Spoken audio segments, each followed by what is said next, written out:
hear the word scuba diving, what usually comes to mind? People with air tanks on their backs, flippers on their feet, wetsuits, and goggles to see the world around them. And that is exactly what scuba diving is. I used to think that I would be too scared to be so far below the surface of the ocean, swimming in an underwater world where humans don't belong. However, it is the most fun activity that I've ever done, and for that reason, I chose this topic for my speech. If you've ever considered diving before, know that what I talk about today will be informational and maybe your first introduction to scuba diving.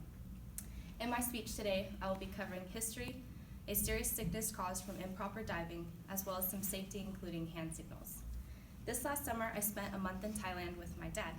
For 1 week of the trip, I stayed in a hostel on Koh Tao Island where I attended a diving school. After completing 4 open water dives and passing all my written tests, I received my open water certification. And this is a picture of my dive instructor and I on our boat. And I had one-on-one training, which was cool. So now I will talk about how diving began. Diving hasn't been around for all that long.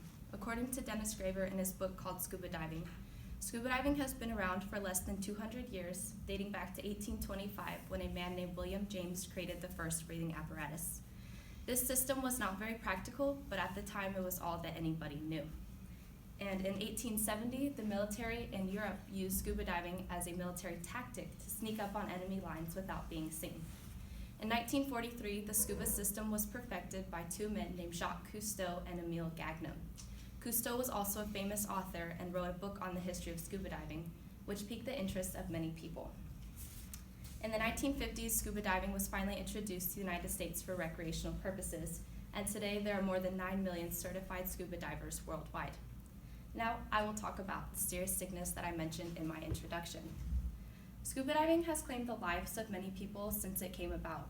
According to the American Family Physician, there are about 90 scuba-related deaths worldwide, and that's just what are recorded. So one cause of death is called decompression sickness, and nicknamed the bends. And decompression sickness is caused when a diver ascends to the surface of the water too quickly and their bloodstream fills up with nitrogen bubbles. And let me back up just a bit. So in the air that we're breathing now and in the air of the air tank of a scuba diver, nitrogen comprises of 78% of the air molecules. Oxygen comes in at 21%, and the other 1% is a mixture of different gases. And right now, as we are breathing in nitrogen, it is being expelled through our skin as we exhale. But under pressure underwater, the nitrogen isn't able to escape and is instead stored in the blood cells and in the tissues. And according to a summarized version of Henry's Law by a website called Leisure Pro, under pressure, a greater quantity of gas can be absorbed by a liquid. In other words, the deeper a diver is underwater, the more their blood is going to absorb the nitrogen because there's so much pressure on their body. And this is not a problem at all until the diver begins their ascent. When a diver ascends, the pressure on their body decreases, which allows for the nitrogen to try and escape. But if the diver ascends too quickly, the nitrogen is going to try and escape all at once, which is going to in turn cause them to turn into these little tiny bubbles, which can lead to shock and difficulty breathing and eventually death. So decompression sickness can be thought of like opening a can of soda. So when you open a soda really quickly, it forms those little bubbles and fizzes up. But if you slowly open your can of soda, the pressure releases really slowly, which causes for no bubbles to form. And decompression sickness can be prevented altogether by doing what are called safety stops, which are performed from 3 to 5 minutes at 15 feet below the surface of the ocean. And divers wear what are called depth gauges, which tell them how far they are below the surface of the ocean. Now I will go into a few topics relating to safety. The first rule in diving is to never hold your breath.